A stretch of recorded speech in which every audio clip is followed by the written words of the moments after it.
MDG TV, une chaîne Went pour la cause de Christ.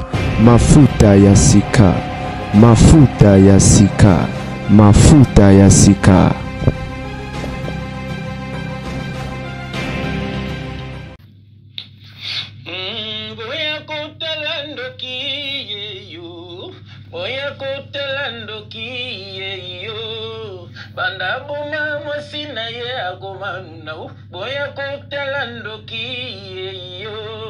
Alobi Marie de Magdala, mère spirituelle ya Simon, na verse nini bakomango.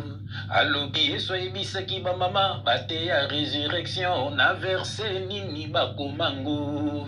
Alobi Marie de Magdala, secrétaire particulière ya Jésus, na verse nini bakomango. Oh, boya kotela ndoki, bimbe na ye, boya kotela ndoki, tuvina yo, boya kotela ndoki, nyamana yo, boya kotela ndoki, yo. Alobi Marie de Magdala, mère spirituelle ya Simon, na verse nini bakomango. Alobi Yesu bisaki ba mama, bate ya résurrection, na verse nini bakomango. Bande autochina nous pose mbote bande MDG TV Mafuta Yasika. Zalinga bino na grande dame avec un ragé 44 actualité bande ko babolingo image et sali passé. Même bato o bana ragé F il faut me regretter makasi. Comment expliquer une personne qui prétend être serviteur de Dieu, soi-disant à sa côté à bateau, soi-disant au lac Sabatunzela, mais aya azoya ko finga et a fini pasteur Marcelo Bembenaye, a fini pasteur Marcelo Toufinaye, a fini Marcelo Ndoki. Na habité aza ko se baser na Bible nini, na référence nini biblique. O pesi bison zela ke tam tozoya ko te ya batu yesengeli to finga bango. Yesu avant azon atikela ba disciple mission. Abisi bango faites bossala toutes les nations des disciples. Faites de toutes les nations des disciples. Et bon là qui savons va enseignement on a la kisibino nulle part na mona Yesu na Bible a finga. Nulle part na Bible bande ko ngai Yesu a la kisabatu. Que esengeli et eza bande ko mawape pasi. Ngana zo mituna. Yesu yo ifonga ndimela. Ezaka wakufanya kulusu to Yesu mususu je ne crois pas eza wakufanya kulusu na mituni il faut matera Jésus wapi Jésus de Mbandaka, Jésus de Londres, to Jésus mobala mama Gerda et indépendamment on confirmer que atera Yesu mama Gerda parce que mama Gerda pas fingaka. Et la Bible dit que le fruit du Saint-Esprit c'est la douceur, c'est l'amour, c'est la tempérance. Bato balana il faut constater que ce frère n'a pas toutes ces choses là, donc c'est clair qu'il n'a pas le Saint-Esprit. Une personne, un serviteur de Dieu, soi-disant qui vient insulter, vrai sens du mot insulter. Et puis ma question est celle-ci, Nzambo il faut ngaembi. Nana inspiré en Yesu, Nzambe ka wa kelel konase. Nzambo aembi, ça pour inspiration Saint-Esprit.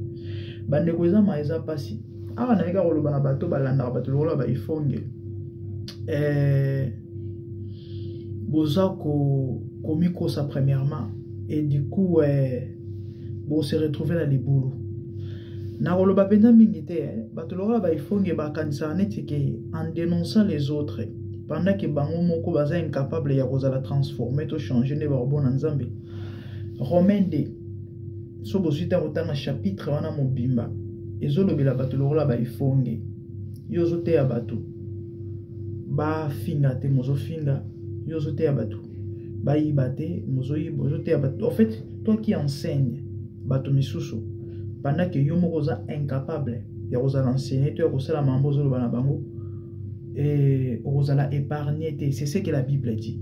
Donc il faut que oyo azomona ke bamukuna ba Marcelo et les autres baza ba faux ami kanisa te ke ye pendenga za nanza marobikisa à moins ka bongo la motema Parce que JF, il faut que Koyoka et Kolandaye, un message d'abord. Il faut qu'il n'a pas le Saint-Esprit. Il faut que dénoncer la raboïté. Il y a un fin à battre. Il faut que, à part que le mabé a passé son rôle pakala, il faut un message. Il faut qu'il prêche quoi. Déjà, Moutou, il a du mal à comprendre la Bible où il a enseigné Batounini. Alors, oui, Marcelo a aussi bateau que la Bible lobby. Il faut que la résurrection, na verset nini. Mais franchement, mes frères, na kamoyo, batali bosso oyo, ba découvrir que Yesu asekui. C'était qui? C'était les femmes. Oh, bazara zinga zinga Yesu. Parce que Yesu, pendant son ministère, il avait des femmes tout autour de lui. Ba Marie et les autres, Bible mentionnée, tangi ba kombona bango, ba Salomé et autres. Ba kei ko tika ba suki ba fleur na ba parfum na tomba mokonzi bakuti azate bakuti libanga bakuti ange et bon pourquoi boluka mutakufa mutabongo ina bawe baki ko pesa sango mais c'est prêcher la résurrection frère toi tu crois quoi yo quand tu tant Marcelo lobi que non basi ba terre résurrection pour na yo quand ces années to elio lo banini donc c'est clair que on a très sérieux problème nan yo comprendre ma mbanzambe. Donc, c'est clair qu'on a moulu mon sang tout parce que c'est l'esprit qui nous enseigne. Na juge, ba ange va discuter nous autres Moïse. Ba ange nza mena démon. Il y a Satan. Il y a Satan bazaki na ma finga baza ko injurier Bible zoloba. Mais ba ange nzambe tellement ba ko finga te. Ba lobi nzamba réprimer bino. Et toi tu viens insulter, donc c'est clair que tu n'es pas de Dieu non plus, frère. Yum to mona ba msu baza nzambe te. Songolo za nzambe to tanga na ba ko mukuna n'est pas mon frère, Songolo n'est pas mon frère. To beta na makofi évangile wapi. O elobino ke fo beta bat makofi. Olobi ke Pierre akata moto litoi. Yango yo pe pona yeso ya mabe. Est-ce que Jésus va approuver ça? Ce qui nzamba sepela na ngwa ngati ka litoi wana ko katana. Azongi saka yango et po ebisaki Pierre ke lo osaliza ya malamu te. Et comment expliquer toi qui viens enseigner les autres autre chose au Bible l'obité et tu t'appuies dans marambo oyo Bible sont condamnés, frère, tu dois te repentir et chercher Dieu. C'est triste et regrettable comment on a battu balandara ifonge et na kamo na vidéo oyo ezape na bato ba beteli maboko très bien bato yo baza bato mabe bazo otea bato ba fausse doctrine ba liko bon na motema te oh il faut ngazote ezani une vraie doctrine. C'est triste, que Dieu nous aide. La famille, soyez sobre, dit la Bible. N'accordez pas foi à tout esprit. Qu'on dénonce à ma bête.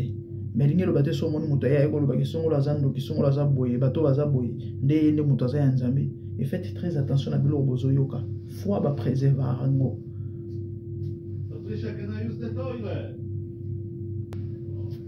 Foi va préserver à rango. N'accordez pas foi à tout esprit. Hein? Et vous comprendrez. Foi va préserver.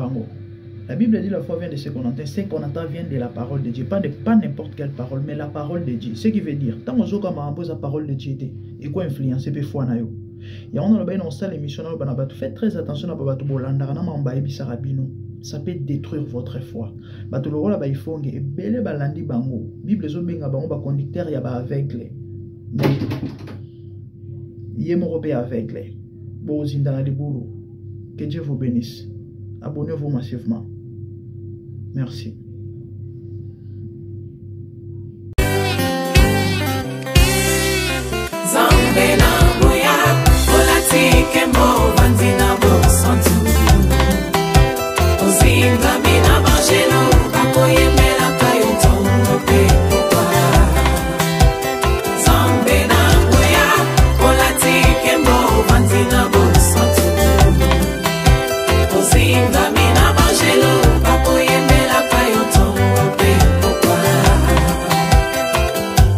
MDG TV, une chaîne Went pour la cause de Christ.